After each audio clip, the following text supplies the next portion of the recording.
Xalqimiz ishonchiga kirgan Xitoyda sifatli va tez mashinalardan biri BYD Yuan Up mashinasi sotib olganmiz akalar. Mashinamiz ko'rib turganinglardek bir yon tomonida DTP bo'lgan ekan.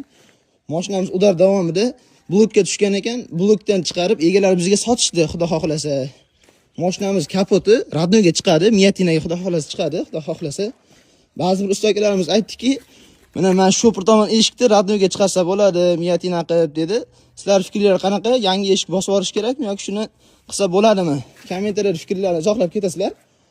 Xullas kalom akalar, mashinamiz Toshkentda sotib oldik. Ma'lumotiga keladigan bo'lsak, yil 2024, 4-5-pozitsiyada 60 ming yurgan ekan. Akalar, yana kimni shunaqangi avarinli DTP bo'lgan BYD inomarka farqi yo'q akalar. Mashina bo'lsa pachoq O'zbekiston bo'ylab olamiz. Pastda telefon nomer qoldiraman. O'zingizlarni ehtiyot qilinglar. Pachoq bozorga like bosib, obuna bosib qo'yish esdan chiqmasin akalar.